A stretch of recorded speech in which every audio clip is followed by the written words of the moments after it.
Yes class class आप लोग अपनी बुक खोल के बैठ जाएं। मेरी आवाज आप तक आ रही है?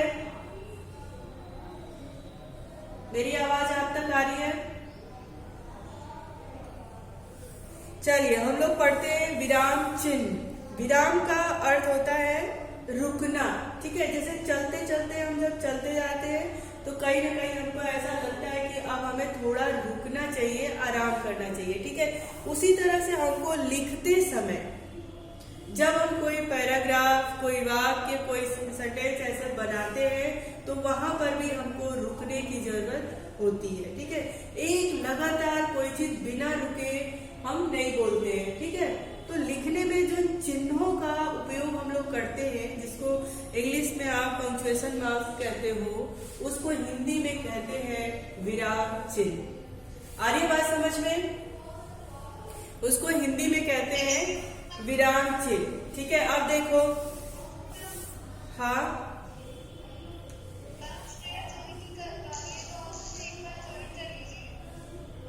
कौन नहीं कर पा रहा है?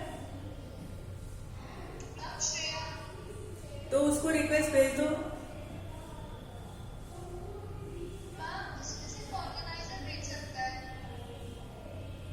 अच्छा अच्छा ठीक है। तो हम लोग क्या पढ़ेंगे? हम श्रेया को भेज रहे हैं, अभी आप चिंता ना करो, ठीक है। तो हम लोग पढ़ेंगे विराम चिन्ह। विराम चिन्ह अर्थात रुकना। जब हम कहीं पे कोई चीज लिखते हैं तो वहां पर हमको रुकने की भी जरूरत पड़ती है, ठीक है। ठीक, हाँ मैंने भेज दिया। ये तो श्रेया है।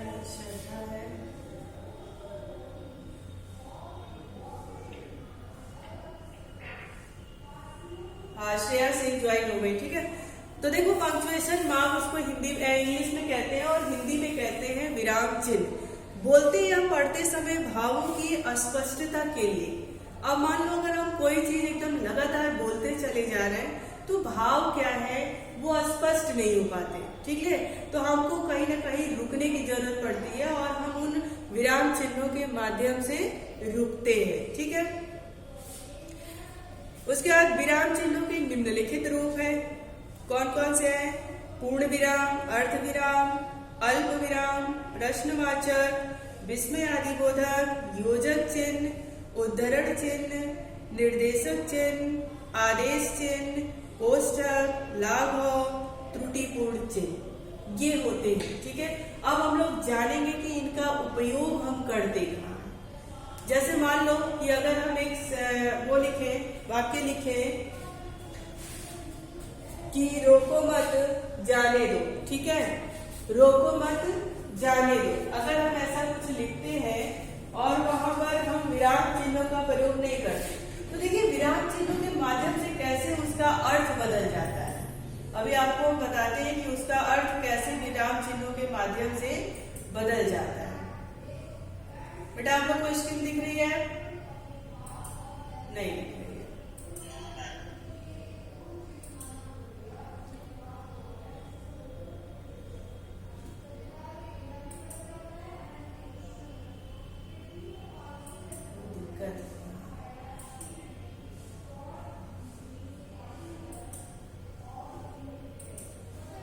हाँ अब दिख रहा है स्क्रीन आपको? ठीक है। तो देखिए अगर हम किसी उसका प्रयोग करें, लिखें कि रोको मत जाने दो, विराम चिन्हों से कैसे उसके अर्थ में परिवर्तन आता है वो हम देखेंगे।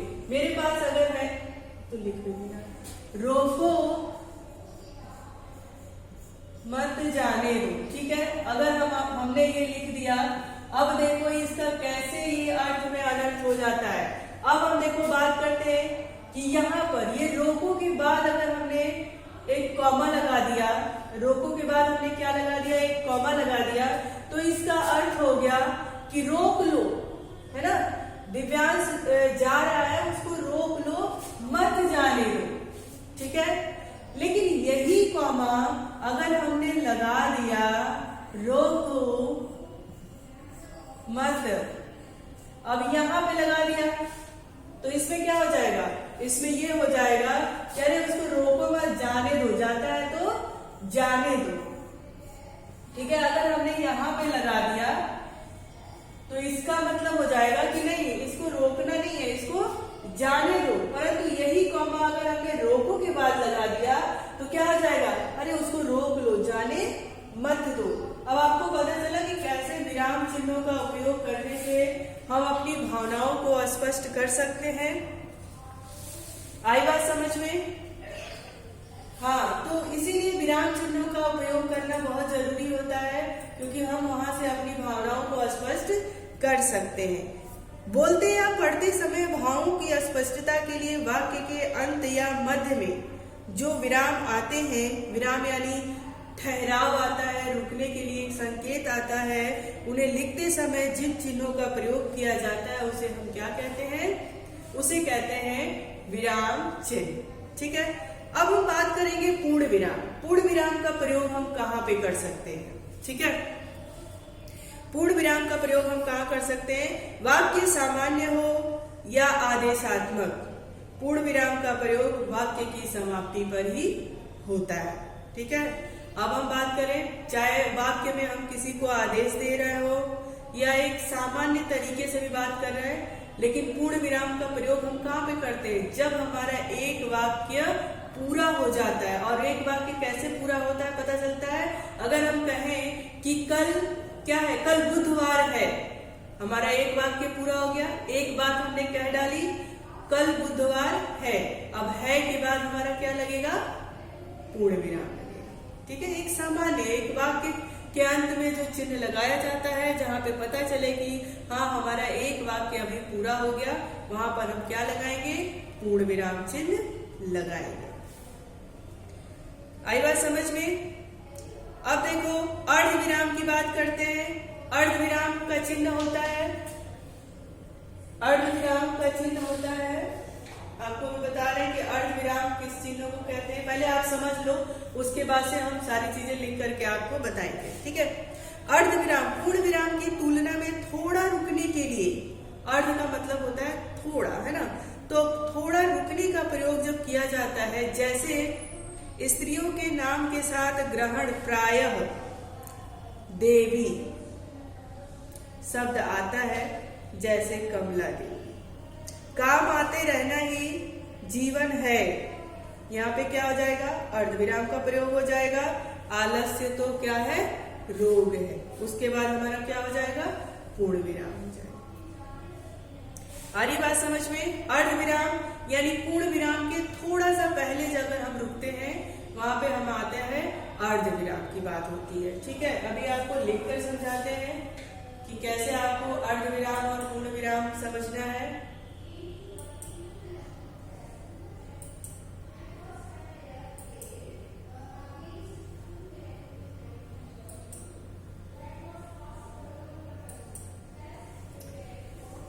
देखिए पूर्ण विराम कौन क्या है? पूर्ण विराम हमारा है ये। ठीक है। अर्ध विराम क्या है? ऊपर बिंदी और उसके बाद से नीचे ये कॉन्बिनेशन इसका सही नहीं है तो लिखते नहीं समझ में आ रहा बेटा, है ना। इसको हम कहते हैं अर्ध विराम। ठीक है। अभी हमने क्या बताया आपको? जब एक वाक्य पूरा हो जाए, जैसे कल बुधवार है ना, एक वाक्य हमारा पूरा हो गया, ये क्या हो गया?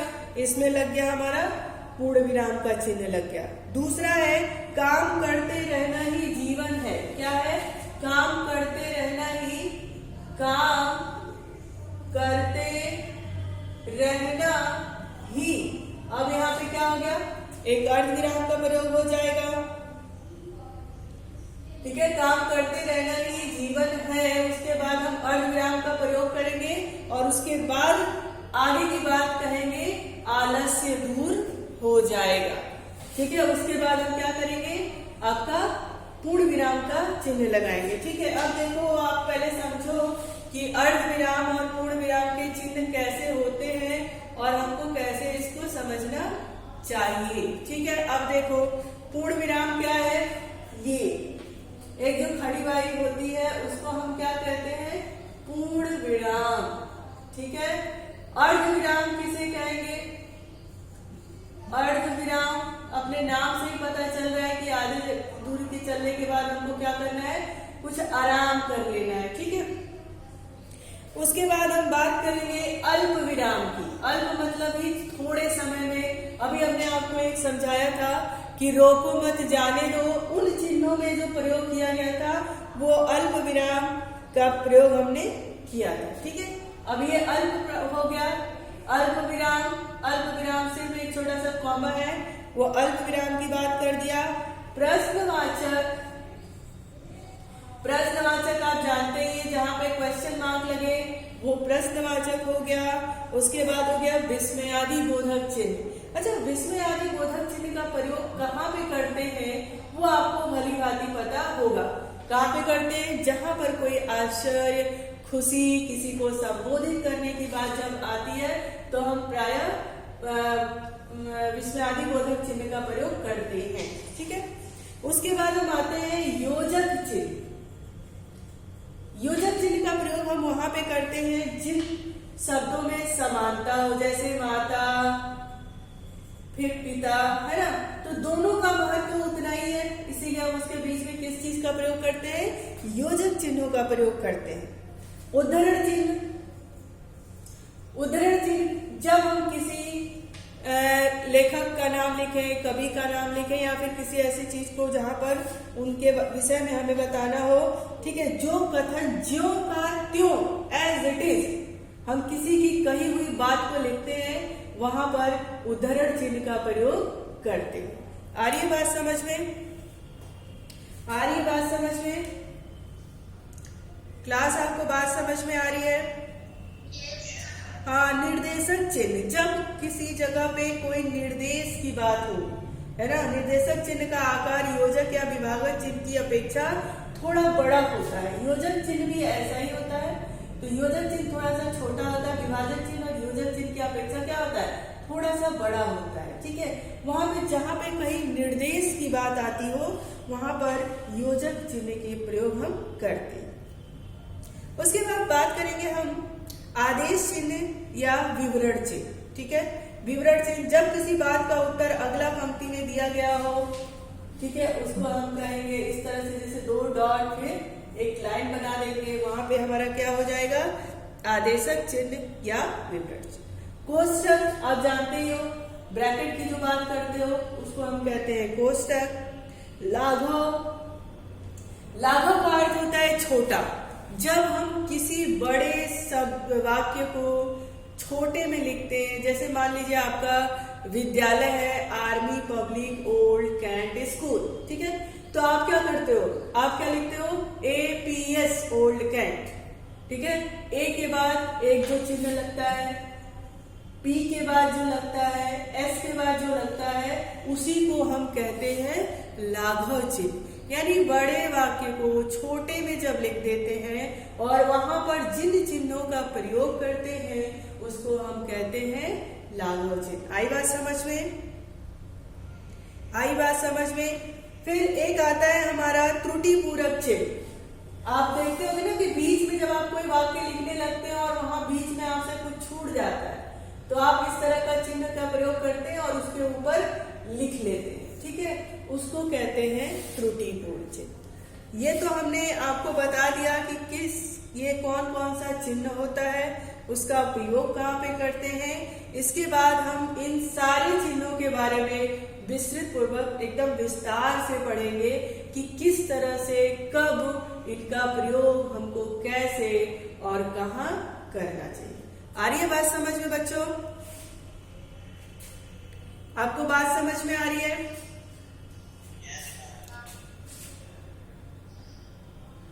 आपकी नेक्स्ट क्लास क्या है बेटा?